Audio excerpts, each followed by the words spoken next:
I'm just glad he's paying me because Mike is just an... Rolling! What? Hey, ladies and gentlemen, boys and girls, kids of all ages, it's time for your weekly Fix-A-Funny.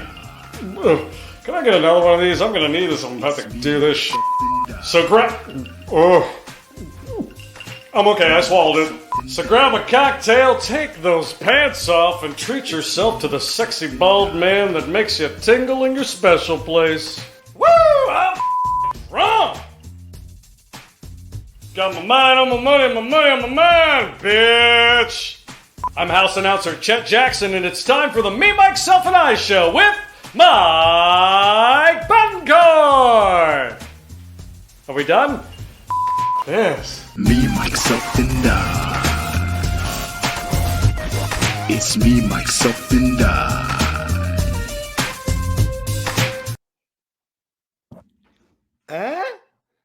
Hello, hello. Oh my God, hold on. 1 second. What is this? This is crap. Hold on. This is terrible. What is this? Hello. Welcome to another exciting episode of Me, Myself, and I. You can just see my thumb, but I don't care. I'm going to keep going until the light gets back on, and whatever. It's going to get back on. It always does this. Hello, welcome to another exciting episode of Me, Myself, and I. I'm your host, Mike Bettencourt, episode 155. It's blurry, but you can see the pen. As long as you can see the pen, that's all that matters. There we go. So embarrassing. I got a great guest tonight. I'm going to just talk about it until we get it clear. There we go. Nope. Wait. What happened? What happened, Dustin? It always does this. I don't know. It's got to be the contortions of your face. It just can't be fully picked up by a camera. Yeah, keep doing that. That'll make it work if you keep doing.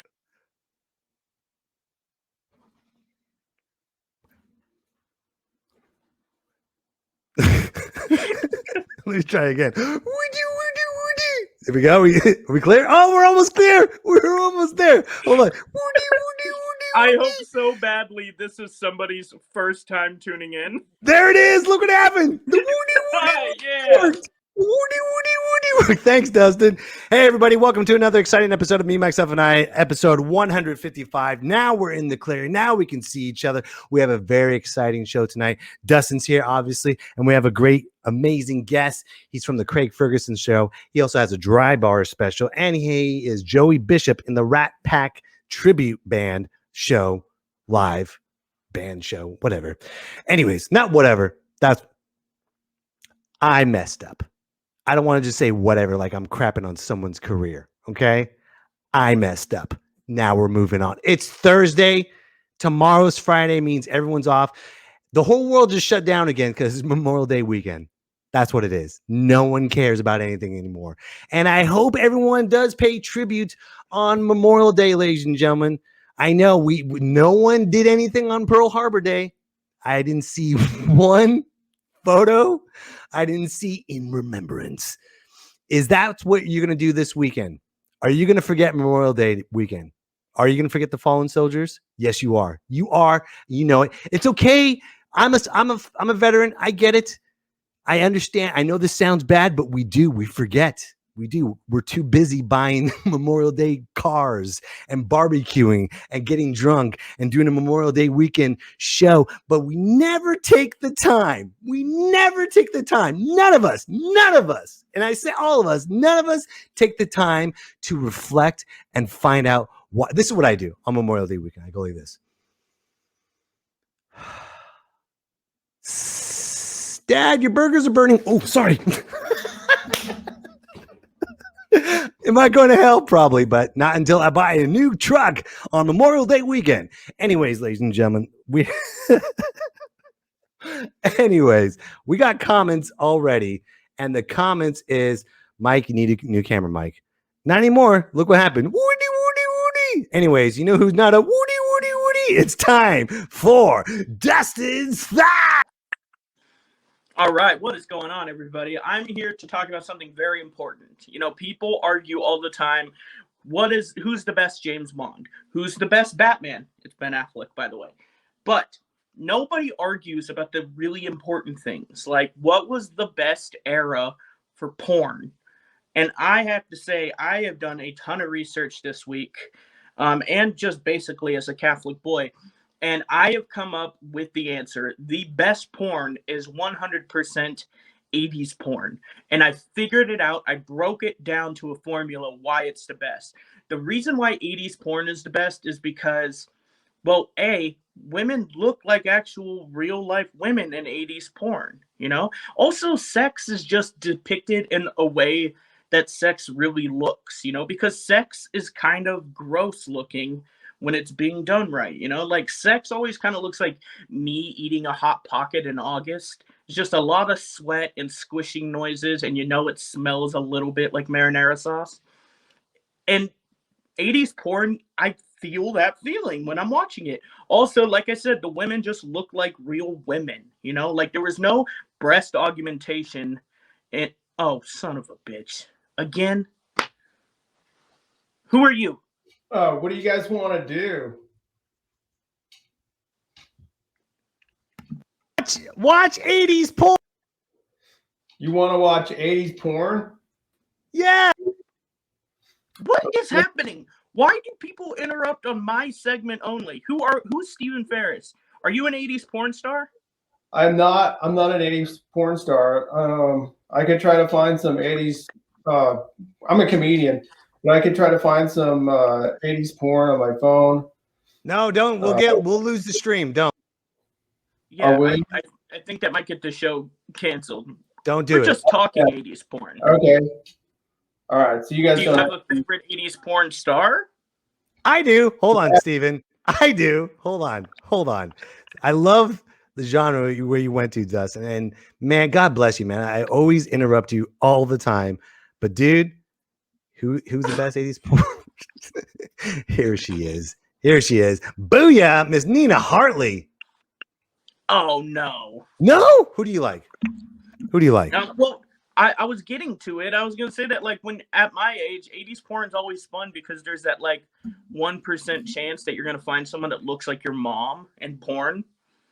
And there's always you just that weird ruined it forever. Yeah, there's always dude. that moment You where just you're like, oh ruined it forever, dude. just ruined it. Oh, come on. Everybody wants that moment where they're like, oh my God, my mom's famous. Okay, I'll leave. What did you do? What? I didn't do anything. Anyways, that was Dustin Stotts, ladies and gentlemen. We really appreciate that. Thank you, Stephen Ferris. We really appreciate you being here, buddy. You got any jokes to say or no? You're good. Yeah, I mean, I have like jokes and stuff and monologues. All right. Well, let's keep the show going. Steven, you can go, bro. That's all good. You don't have to stay there. I know. I appreciate your time and effort, man. We'll definitely get you back on the show. He is the king. You don't realize Stephen Ferris is the king of awkwardness.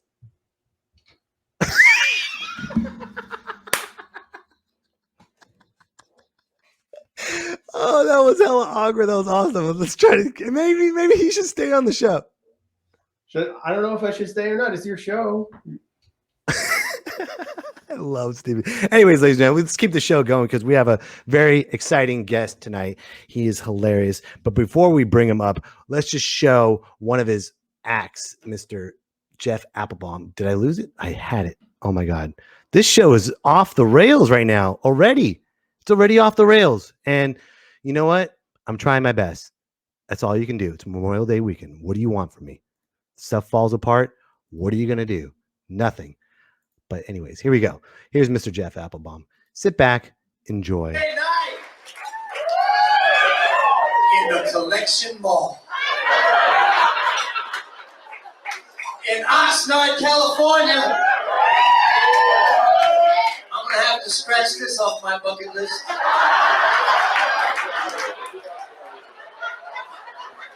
You know what they say? What happens in Oxnard? That's all they say. What happens? Man, I can't believe how quickly the year is going. We're in March of 2017. Holly, we just had Valentine's Day. Ladies, did you have a great Valentine's Day? That sounds like a no to me, okay? That's not our holiday. I will tell you this, gentlemen. I will tell you this. I discovered that roses cost much less on February 15th. And I bought my wife a card at the dollar store. I was happy with 1P and Valentine's. Does it really matter? I discovered every kick begins with K. That's all. And I got to apologize if I look a little tired. I've been taking night courses at Trump University. Latin American studies. And I know you're smart. I've been watching you all night long. So you understand? But education has changed. Every time I go to my kids' school, I am reminded of all the food allergies we never had when we were kids. I'm at that school last week. Big sign on the wall. Nut-free zone. I looked around. I don't think so. The kids can't have peanut butter and jelly sandwiches. They can't have cupcakes on their birthday. They can't eat a hamburger that was looked at by anybody that lived in the Midwest. Living in the state of California is like an ongoing celebration of Earth Day. Every single day, even driving here tonight, we got stuck behind a couple of Prii. More than one Prius. And on the back of the Prius, a bumper sticker, save the earth, everything is green. Out the window, a hand with a cigarette. You've seen this, right? It's like the vegan with the leather Gucci purse. Be as righteous as you want to be, but just be consistent. The vegans make me laugh. They say stuff like this, I wouldn't eat anything that had a face. Really? Then I saw a vegan eating French fries and I thought, why Mr. Potato Head?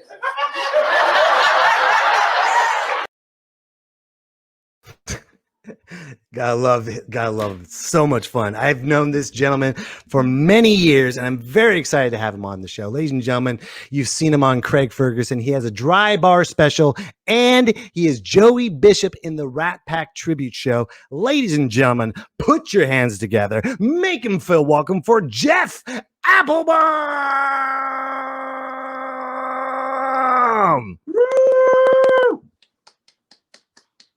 Dustin. Jeff Applebaum! Hey, what's up, people? Thank you so much. My goodness, what a start! What an introduction! And I look at this here, man.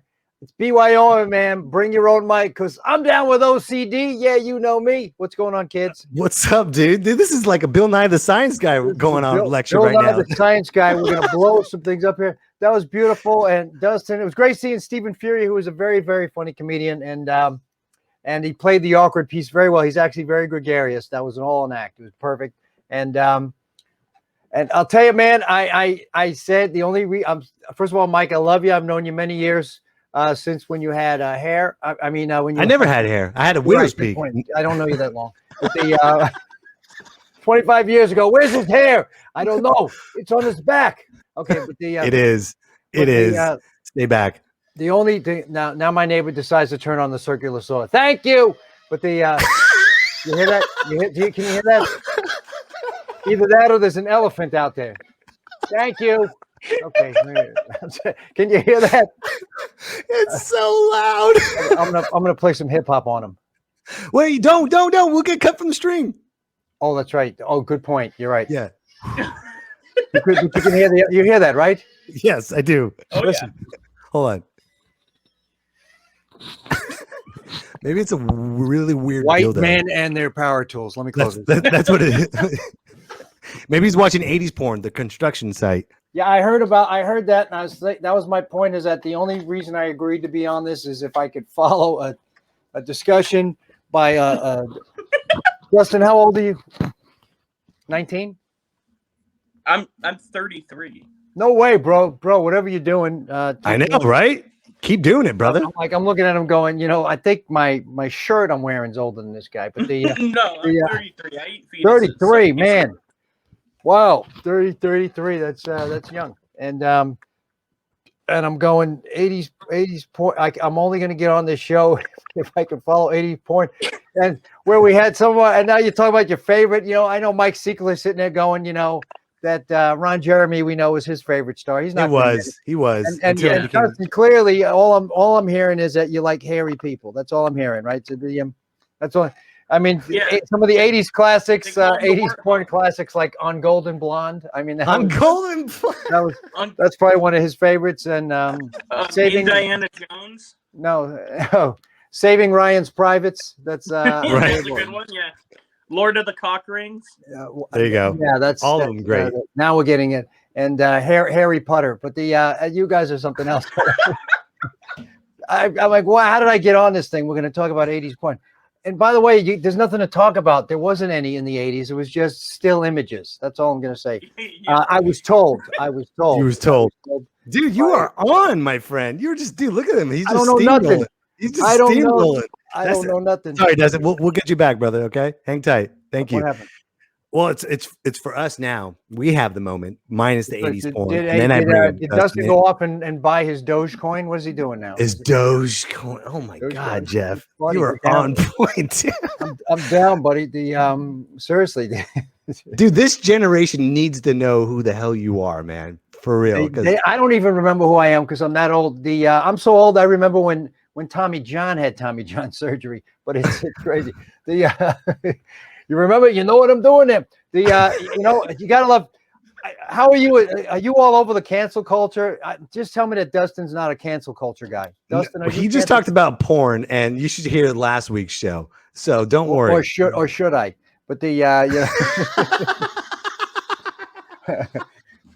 yeah, he talks about '80s porn. Now let's bring up our friend. He works clean comic Jeff Applebaum. Hey, how you doing? Clean comic Jewish fellow Jeff Applebaum. Let's talk about hairy women from the '80s. Let's go.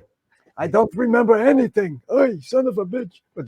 But no, I'll tell you, cancel culture is taking over. How come this hasn't been canceled yet, man? I've been canceled. I don't know, man. It's not popular. You have to get popular first, then get canceled. Good point. I have what I call it Millennial Rhapsody. Millennial Rhapsody for cancel culture. It goes like this. No. Oh, I'm offended. Let me post. So that's all it is. It's like my biggest weapon now is that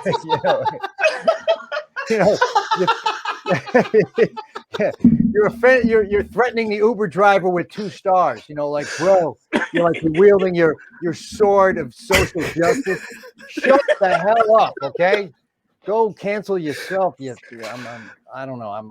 It's not even old school. I'm just come on, man. Dude, Jeff Applebaum has taken over the show. Mike Betancourt is woke. That means he was woke in the '80s with his porn. 80s woke porn. There you go, Dustin. 80s woke porn. 80s woke porn is hairy. It's all hairy.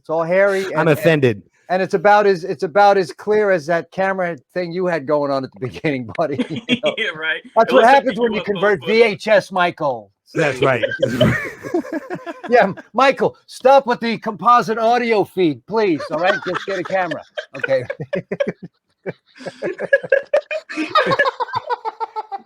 Hey, Mike, why don't you use a camera that doesn't say Fisher Price? Okay, bro. We're good. I love you, buddy. Give it back to your kids. They need it. They got to film the Twister game for school. You son of a gun. Okay. What are we doing? And now the end is near, and so I face the final curtain. So Jeff, missed it by that much. But buddy, I'm not on drugs. I'm just high on life and cancel culture fumes is what it is. Cancel culture fumes. Yeah, no, actually, I got my. You guys get vaccinated. I got my second shot, gang related, but I'm kidding. But seriously, man, it's unbelievable. So Jeff, how do you feel about the cancel culture? How does that affect you in your comedy? Here's my comedy. You get canceled. I can't perform anywhere anymore. I offended somebody who was. I'm kidding. No, I mean, at least the cancel culture has elevated during this last time where we're not going anywhere. So you can't get canceled if you're not going anywhere. But I think we all become our parents. Remember when we were kids and your parents like, well, you stopped when I was your age, and now we're doing the same thing. right? We're doing the same thing, except here's the one thing. We didn't have this. And you look at any family at a table, we had no choice but to talk to each other or hit our brothers and sisters, right? And now you watch a family, even during the pandemic, now that things are opening up, now they're all sitting outside or with the whole, now they're, with the mask on, the half mask on. I love the guys when during the pandemic, they were wearing it like this. Right. Yeah, like a chin strap. It's like, look, this is really effective if I want to look like Abe Lincoln or something, right? I mean, what the hell was this? And now they're sitting at the tables outside because they're responsible, and they're just doing this the whole time. Just texting. And I concern my oldest son is a very social kid. I got 3 kids, but you're worried about the kids' social skills, right? You want them to communicate, but right. And you got to be careful. You don't want to offend anybody or say anything, or everybody is this or that. And this social justice is so important, and there's real discussion. And then there's people that you can't even have a conversation or have an understanding that. Why don't you try to put your mindset in the zeitgeist of the time you're do you think in the early times back then that people knew what was right and wrong? I mean, there's things we're doing now that 10 years from now we'll be like, oh my God. You ever watch one of your sets from like 10 years ago? Oh yeah. Terrible. I'm glad we agree on something. But right. Totally kidding. I'm totally kidding. I can't even watch mine. And you go, how did I? Oh my God! How did I tell that joke? I was gonna say he's so right about the social skills thing. My niece and nephew now. My niece is 5. My nephew is 6. When I grew up with a sister a year younger than me, and she was my best friend growing up before I was out. And now, like, they don't even fight. Like, you got to echo, Dustin. Oh, is there? No, I don't hear one. Try again. Yeah. Can you? Is there an echo on my side? Yeah, but go ahead, keep going. I don't hear it. We'll figure it out. Yeah, I don't know. Mike, were you smoking something before the show, Mike? I wish. I think you are, man. You're on it. You're on steamrolling this show, dude. Just coming through like New York style. Wait, bada boom, bada bing. Hey, how you doing? Hey, Mike. Featuring Mike Betancourt. Yeah, no right. way, man. No way, man. Go ahead, Dustin. Finish your thought, and then I got a question for Jeff. Go ahead, buddy. Oh, okay.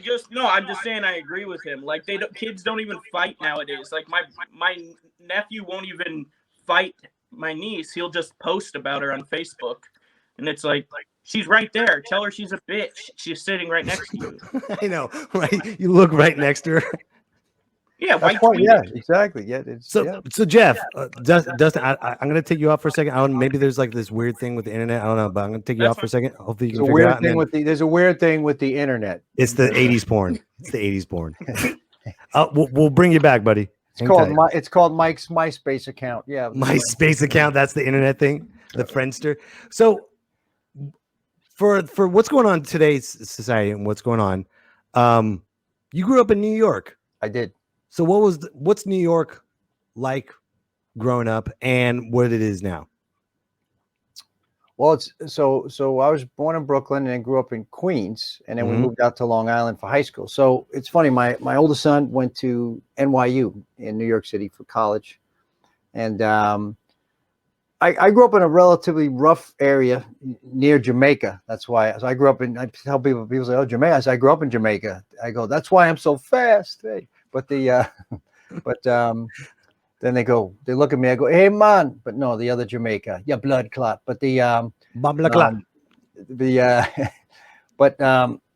was, we always grew up with music and theater and art and different culture and different people, and that was who we were. We just got used to everybody. My parents taught us that everybody's equal. It doesn't matter what somebody does for a living.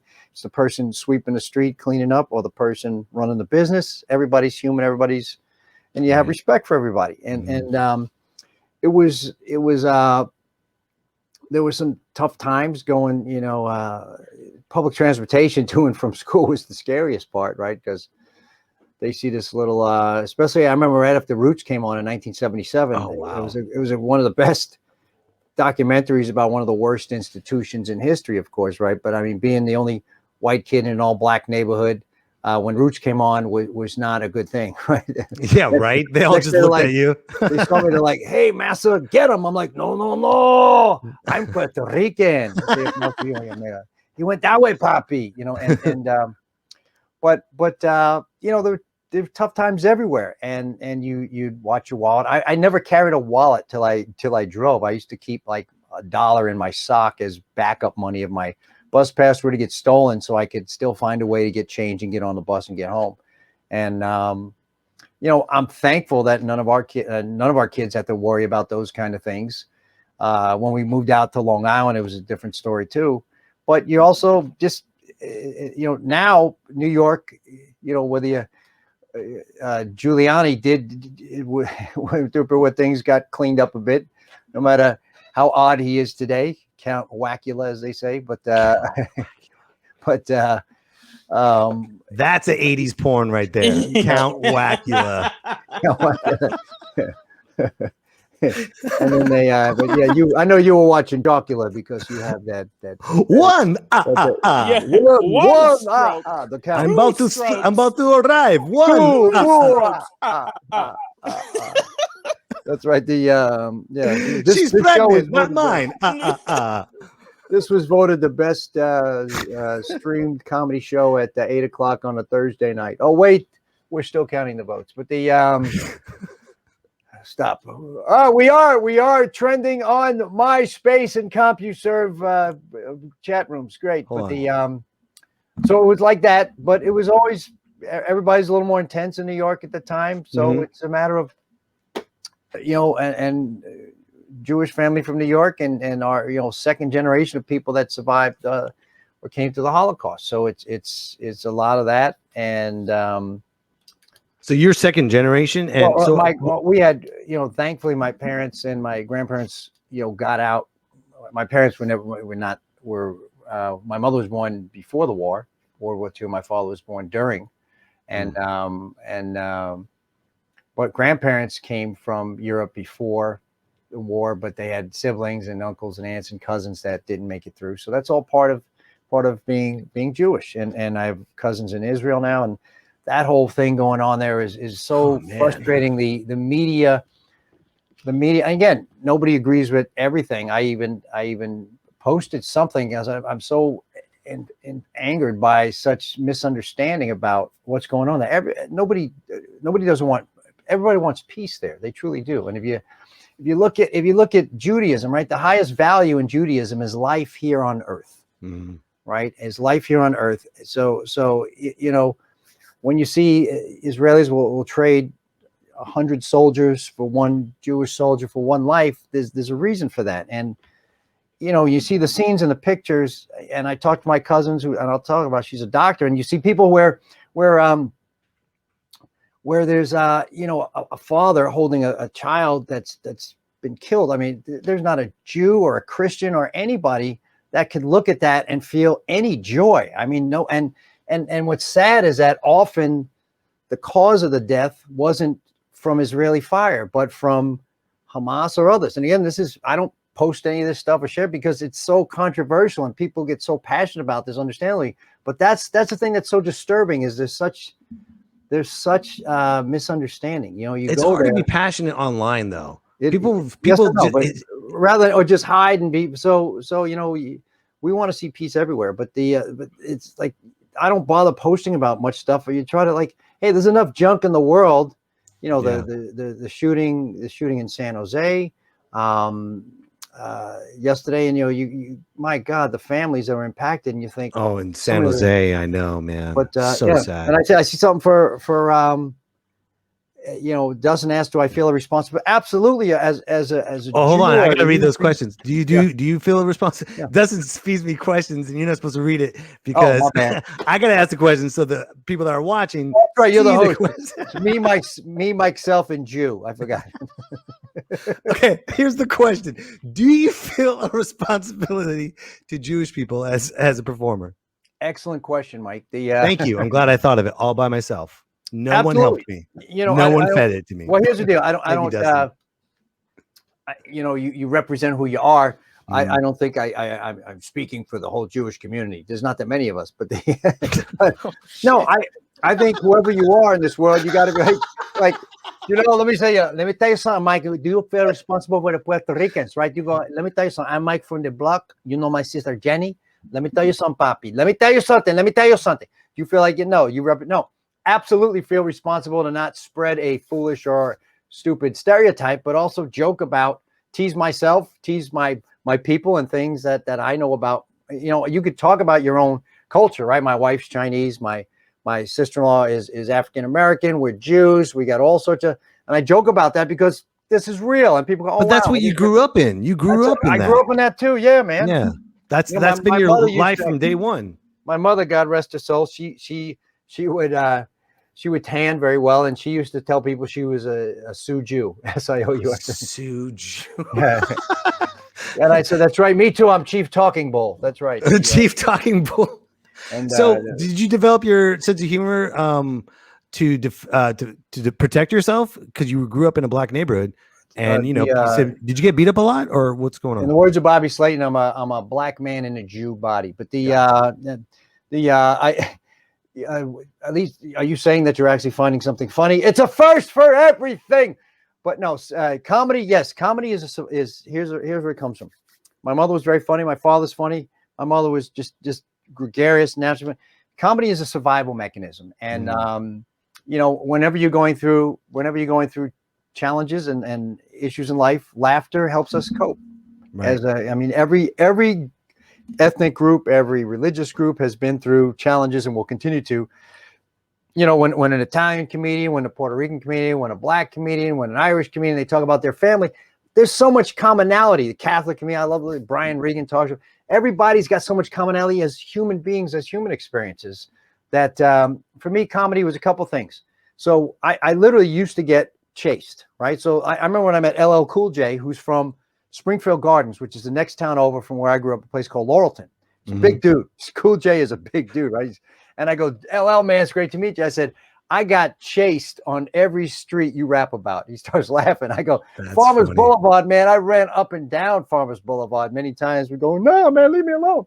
Even with 50 pounds of math books on my back and my backpack, I was fast. When you're running for your life, my friend, you could be fast, right? So it'd be like people would catch you, and it's like you make them laugh. It's like they'd be like, nah, man, he's funny. Let's go get the next one. Or what would you do to make them laugh? I mean, would you just make fun of them? Would you roast them? Just joke and just say, hey, man, what's going on? Yeah. And it just silly things. Or just talk with people, talk your way out of something.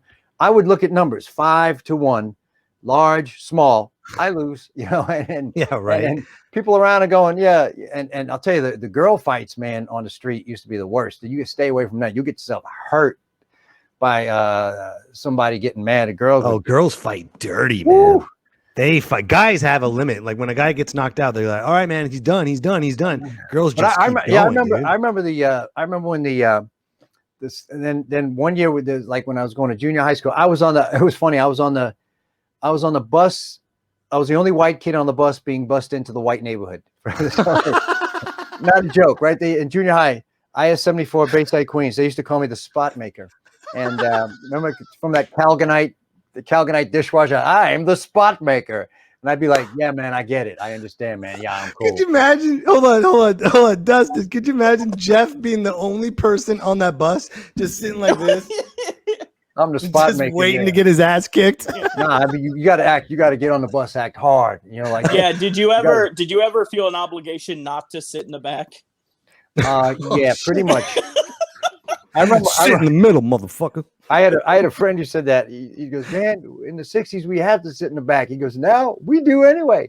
And I'm like, but no, it was a different time, and I remember. So comedy was always a way of just coping.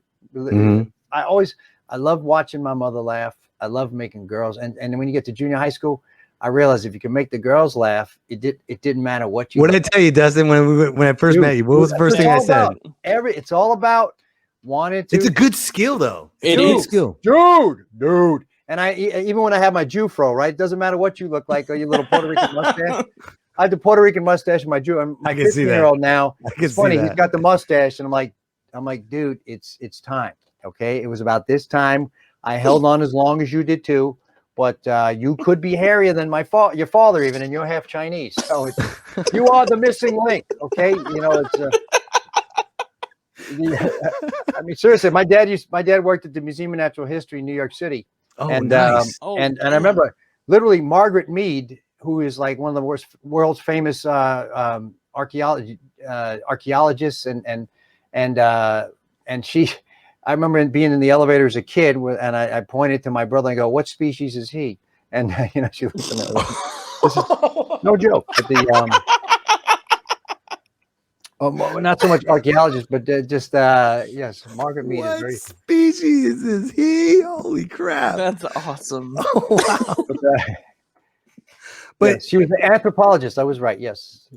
But when did you? Okay, so you survived New York. Yeah. You're an older gentleman now. So when did you decide to leave New York and head over California? Well, actually, so I went from New York in high school, so it was cool. I went out to Long Island. Went to a place called Syosset High School. So I actually graduated. Judd Apatow.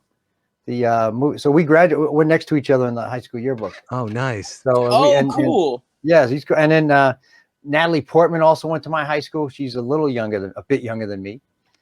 Indina Menzel, she's 4 years younger than me, went to my high school. Let it go, let it go. Yeah. There's a lot of talent out there, and then I snuck in, and then so from there I went to Cambridge. He sneaks in those jokes, Dustin. You got to be careful, man. He does. He's a viper, bro. He just sneaks him in. Viper, man. But no, I actually was worked hard in school, and I went to MIT for engineering. Believe it or not. Oh wow.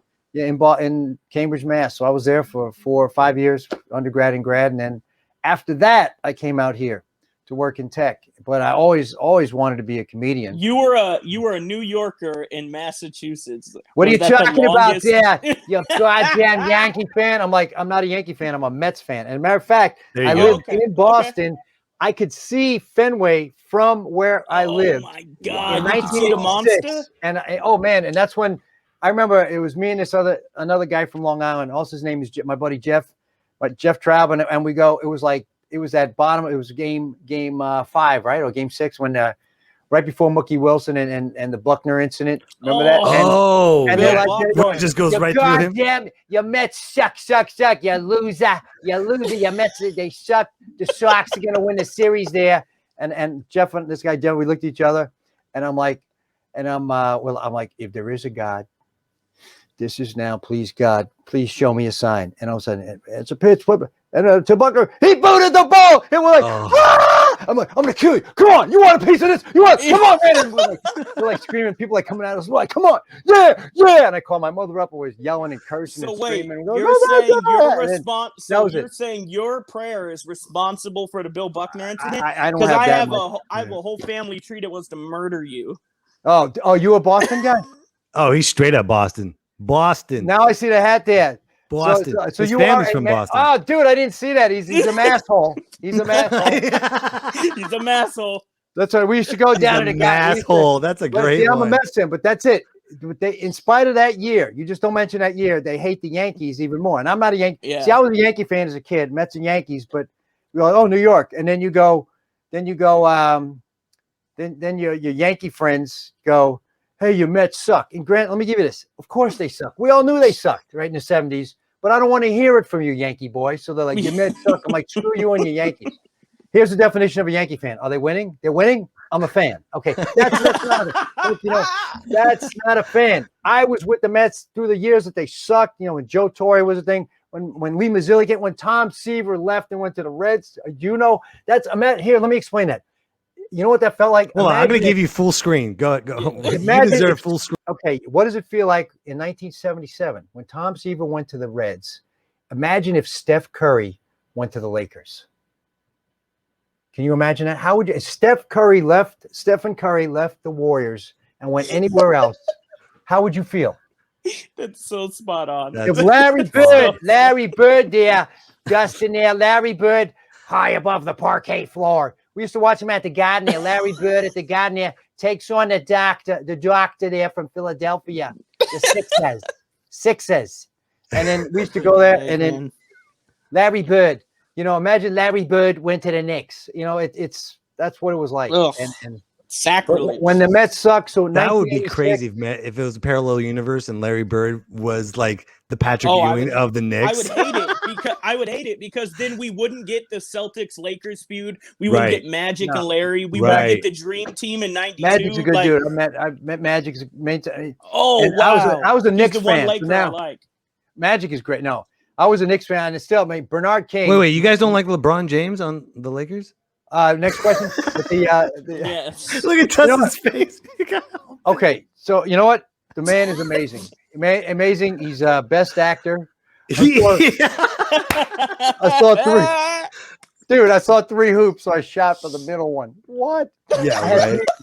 I had 3 punchlines, so I picked the most woke. But no, I have full respect. He does.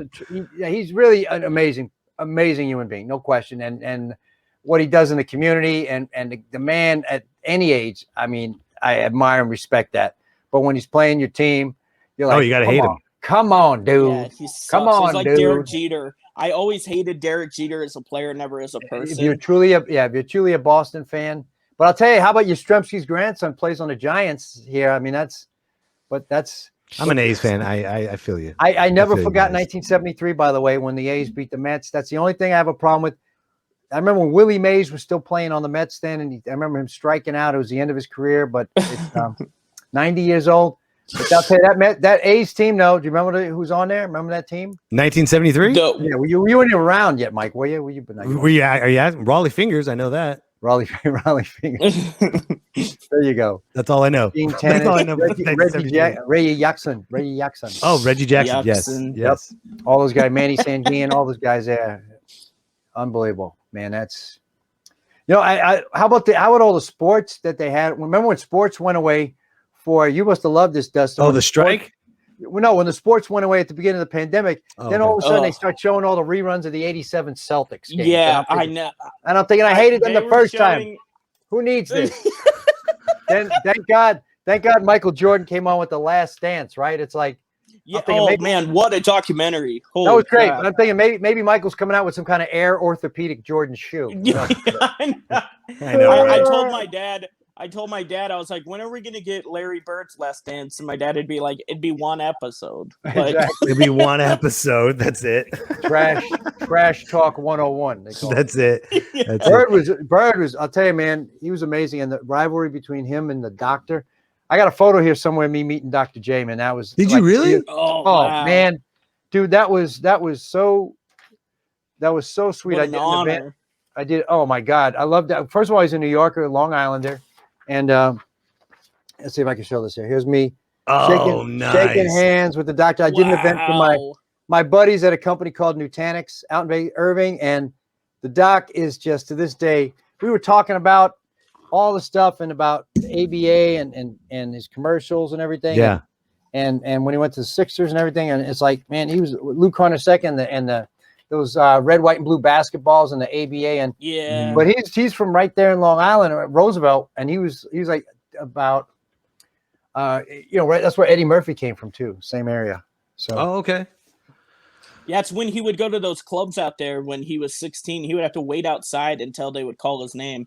He would run in and do a set and then have to leave right afterwards. Eddie, that's right, man. I remember in 1980 when Eddie was 18 and he came on Saturday Night Live. That was, man, that he inspired a lot of us, me included, to just go, oh my, when we saw Raw, and it was He was so way ahead of his time. oh my, Yeah. I'm At like 19 I wanna 19 to do be that mature. I want to be do that. But to be 18 and 19 to be comedically mature. Yeah. There's a difference being funny, but comedically mature. He was poised on stage. He didn't Yeah. have Yes. that thing of when you see Well, someone Chappelle, I who mean, first it's like start out. Chappelle too. Chappelle started as a young man. It's all about when you start, you're young and start. It's about just about doing it. It's about time, burning pathways, neural pathways in your mind, and all that.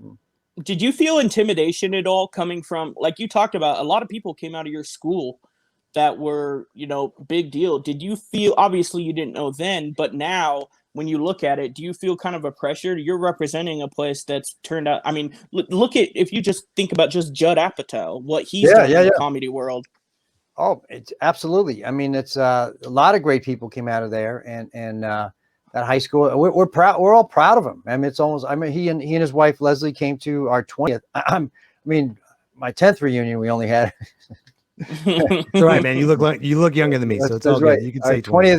the It's all 20th good. reunion, and not the 30th. I mean, not that I was there or anything, but the 20th reunion, and it was great. And it's like, but you just know somebody as a certain person, right? And it's like you see comics that we knew here from the Bay Area that blew up big time, right? Remember when Ali Wong started, and Yeah. Kamal Bell, and a lot of it, and you're like, oh, or even when Robin, I mean, I came out after he was very well established, but just the fact you get to interact what Pitta used to put together at the Throckmorton, and just pray that The reopen Throckmorton theater. Yeah, I love missed that. I can't wait to go Yeah, back. that's Such a great theater. Such a oh great man, theater. I mean, just the fact that we get to do that is just unbelievable.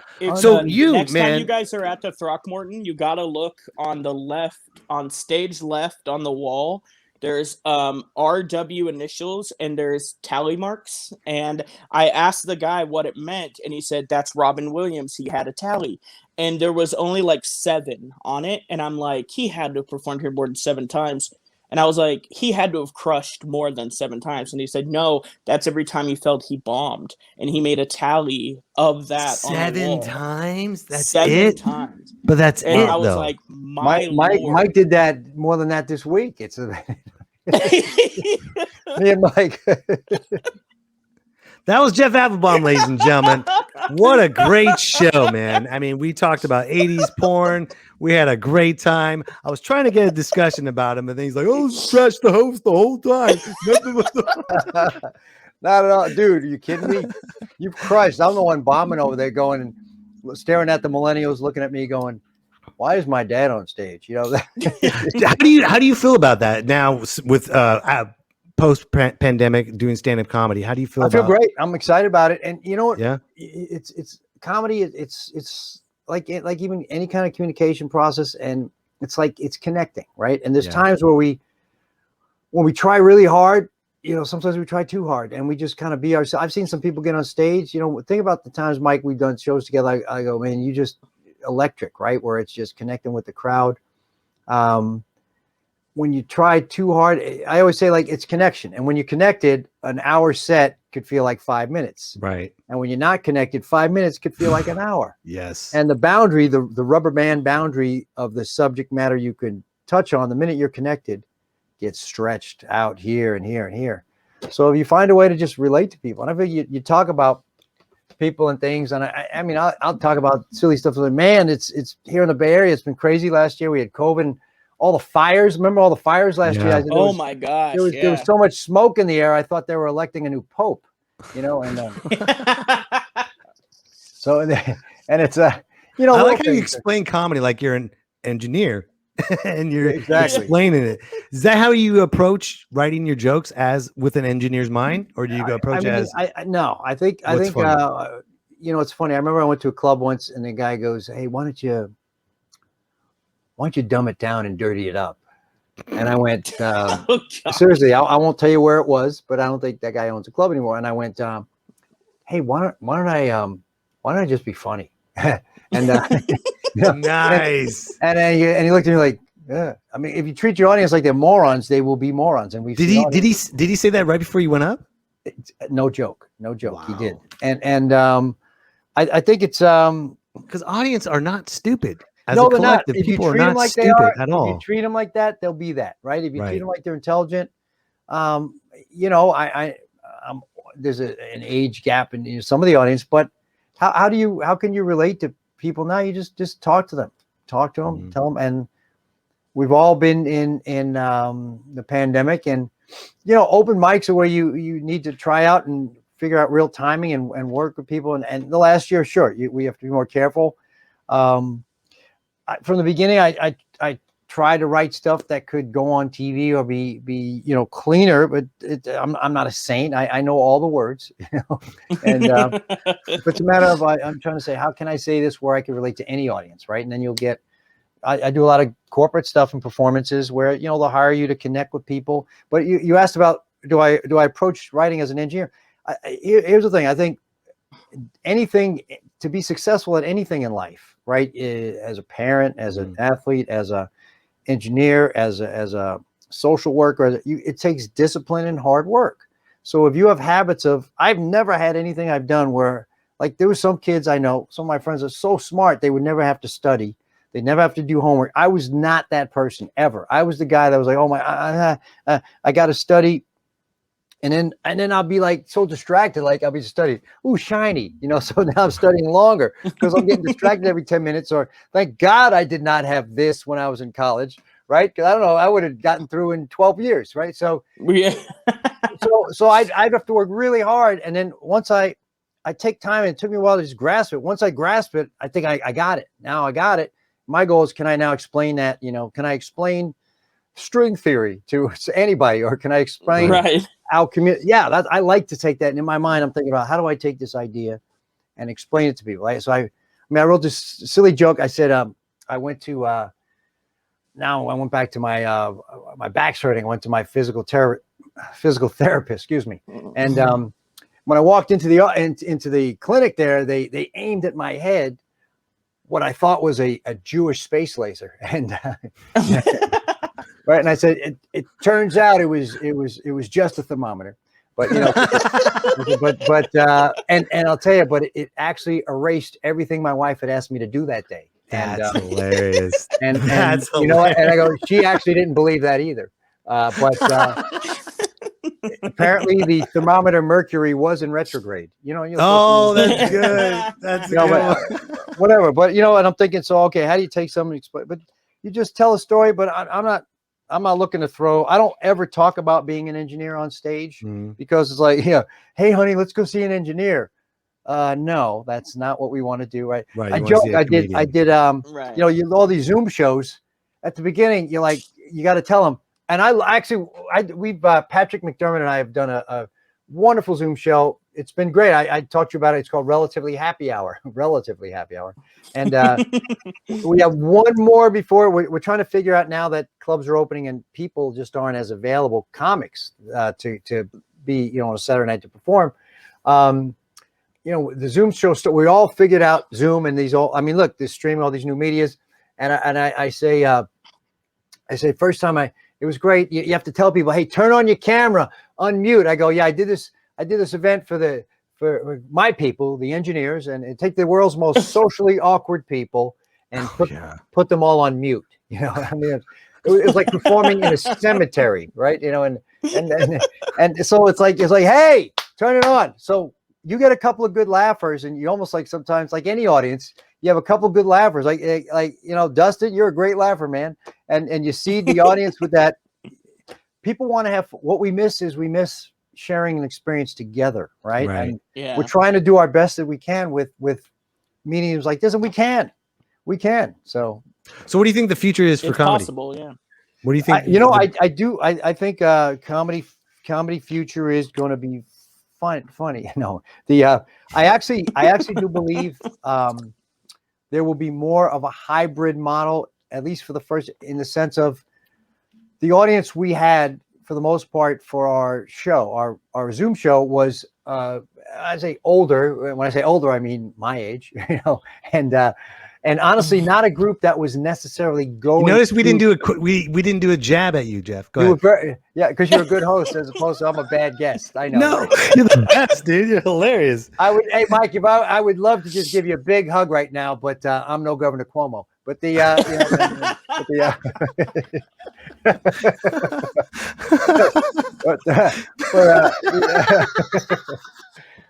what did I say? So I'd say no, because you're looking at him going, he couldn't hear anyway if you did jab at him. He's deaf. But he just jabbed at himself. Why not, buddy? So I find the audiences are older, and these aren't people that were. I'm thanking my dad. He's gonna be 80 years old. And my mom is watching from heaven, and he wasn't going to. There's so many people that come to shows that weren't going out or able to go out even before the pandemic. So we think some people go, you know what? I wasn't able to go. Now I have some place I can go to more stuff. Right. I'm not sitting in traffic, gas, parking, cover charge, 2 drinks. I mean, again, granted, that's what fuels the whole system. We're not taking that away. butts and seats. The business is butts and seats. It's not about Right. how funny you or I are or any of us are, right? It's about butts and seats. So I think there'll be somewhat of a hybrid, and we might find more virtual shows that go on maybe less frequently, but you know, the woke thing. Then there's comics, you know, that people get up and say, hey, how many are sick of the woke thing, or how many are sick?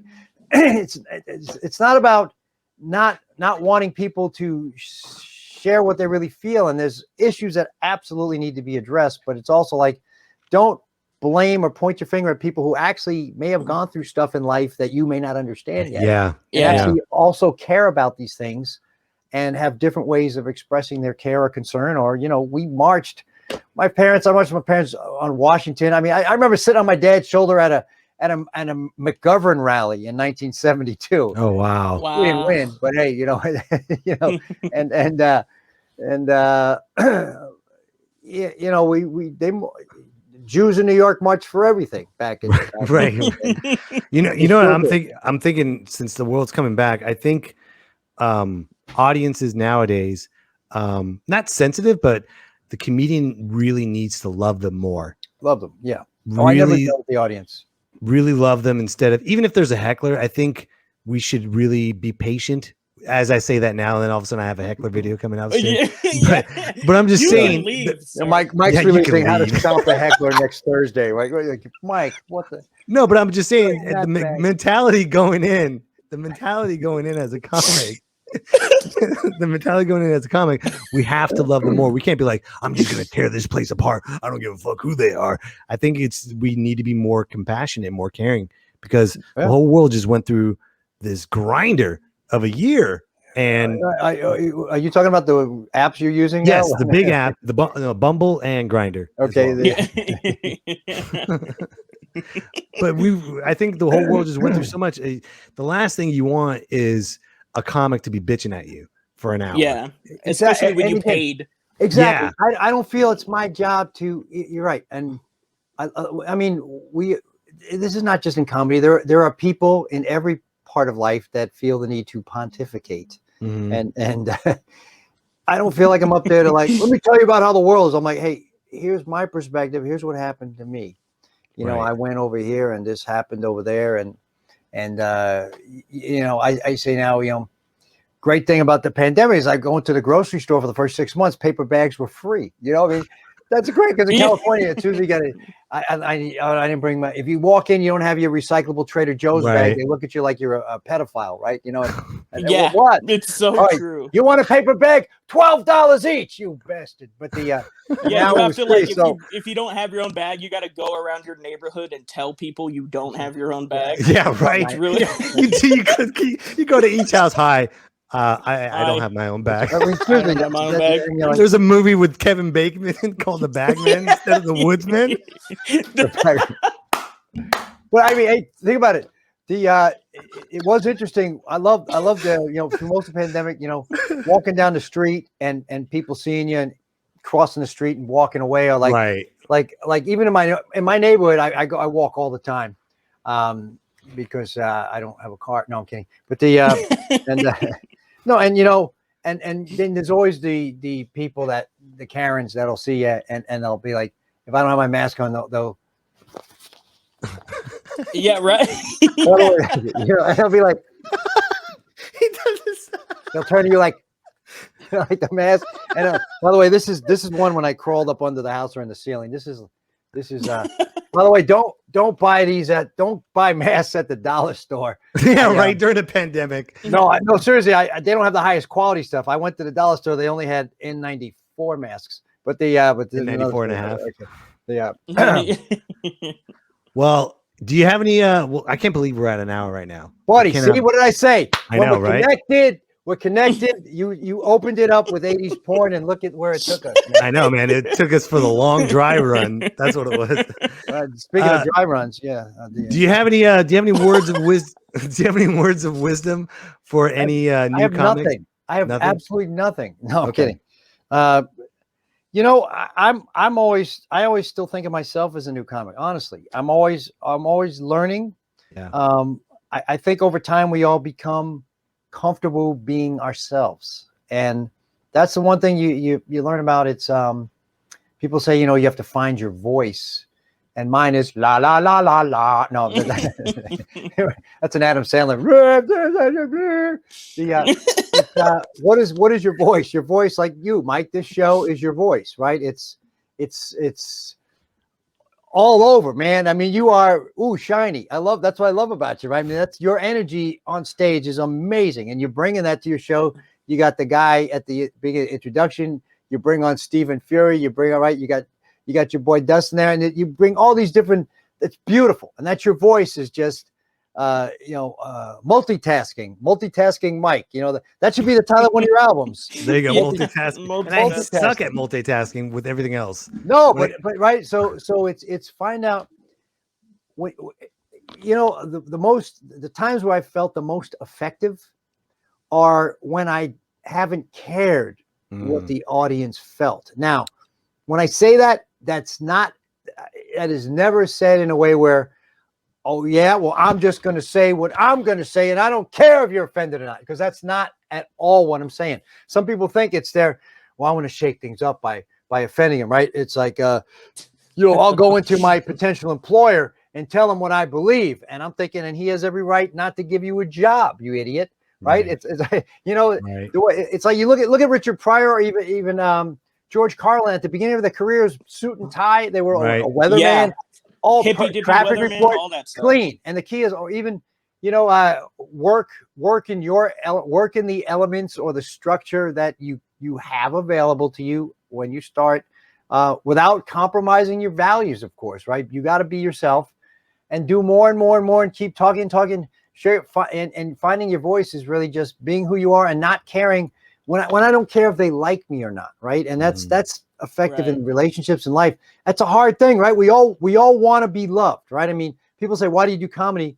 And I go, obviously, I said it's to make women laugh is an unbelievable thing. Obviously, you want to make your wife laugh or your spouse, but it's public validation.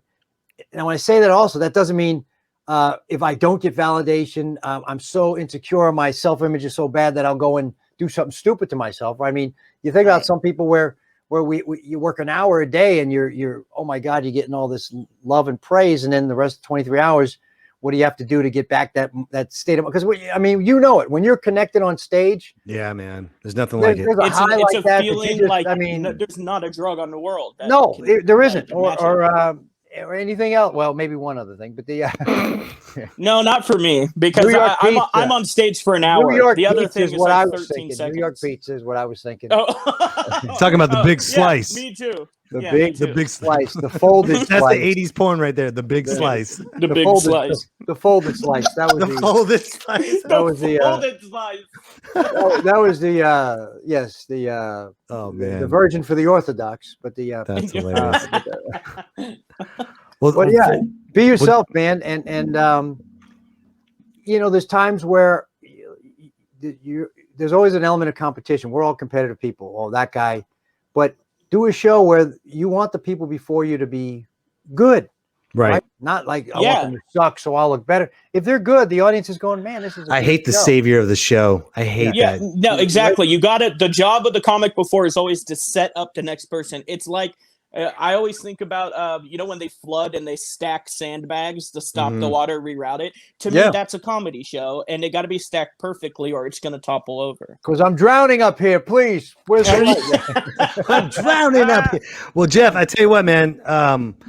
I've known you for many years, and every single time I see you, man, you've always give me. Oh, that's right. We didn't do that. This is called. No. Dustin, hold on, Jeff. Hold on. Dustin. As long as I've known Jeff Applebaum, we had this thing called, are you ready for this? Mucho De Niro's. So, you're good, Mike. Yes, you're good. No, Mike. you. Dustin, you. Robert. Yes, excuse me. Excuse me. You did a great show. I don't Mike. look like Robert De Niro with the beard, but hey. Yes, you did. Yes, you did. Yes, you did. Yes, you did. You. You like nipples, Greg? You like nipples, Greg? Well, Jeff, honestly, man, it's been It's been a true honor and pleasure to know dude, who it's you been are. my pleasure, man. This is so much fun. Chat, just chopping it up. And honestly, I'll be honest. Look, think about it. We're sitting there chopping it up. The way you have this up, it feels like we're sitting in the same room. Honestly, that's great, dude. And none of us have to drive 14 hours and pay 14 tolls or. I know, right? Just chop it up in the green room. Or go through Stockton or anything like that. Don't say the S word around here. Well, Jeff, I appreciate it. Ladies and gentlemen, if you're watching right now, if you want to follow Jeff Applebaum, all you got to do is follow him at jeffapplebaum.com. Right there, right below on the screen, right there. We'll leave it a moment. There we go. Boom. If you want to follow the Adorkable one, you can follow him on Instagram at instagram.com at Adorkable Dustin Wood. And if you just joined in, you're like, oh my God, it's an hour. We missed the show. Relax, because the rebroadcast will be on youtube.com/MikeBComedy. And Jeff, I love you, man. I truly respect your craft and everything that you've done, and every interaction. Whenever we walk by in comedy, you've always been 100% respectful and class, and you definitely raise the bar. And everyone needs to have the same class as you, man. You're very kind, buddy. I always appreciate your heart, your energy, your love, your passion, and seriously, every time I see you, I literally do want to give you that hug. I really do. Man, we will. We will hug again. Yes, men we will. Hugging, as they before say. we hug, I miss hugging men. Wait, my daughter's in the other room going. It sounds like a Yankees. What's going on? But before we hug, I have a prayer for you, but not from me, but from Sam Elliott. And now, a prayer from Sam Elliott. Dear Heavenly Father, give me the strength, for I don't have any patience for stupidity anymore. Everywhere I go, I see someone doing something stupid, and I just want to smack them across the head, but I can't, dear Father, for you are the dude of this universe. Dear Lord, we're in a pandemic, and I'm starting to lose my cool. All I want to do is sit in my leather chair, smoke a Marlboro Red, and drink a beer. Coors, America's beer. Lone Star Barbecue. Amen.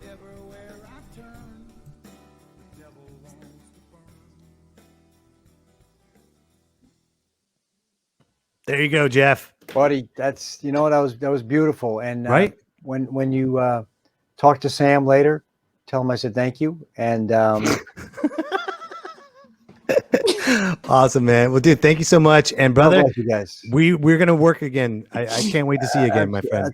That's amen, man. Amen. We will very soon, and keep this up, man. This is fun. And thanks, man. This is totally you. Totally. Thank you, sir. Dustin, Everyone else, man, great chilling with you, brother. Great. Thank you, you. Dustin. Yeah, thank you Jeff, for being here, brother. It was an honor, man. Yeah, and guys, we'll see you next week. Me, myself, and The machine, La It's me, Máquina, myself, and Jeff Applebaum. That guy just kept going, Me, myself, going, and and going. You don't see that anymore, ladies and gentlemen. It's So I me, want you to do me a myself, favor. I and want you to support Jeff Applebaum. Follow Jeff Applebaum at jeffapplebaum.com. Watch any of his shows. They're phenomenal. And of course, follow the Adorkable one. You see it on the screen at Adorkable Dustin Wood. Dustin Wood. And of course, you're here on Me, Myself, and I. And I thank each and every one of you for being here every single week, supporting the show. I appreciate it. And don't forget to watch the rebroadcast on youtube.com/MikeBComedy. Have a safe holiday weekend. Remember, right before you barbecue, take a moment of silence. And we will see you next week.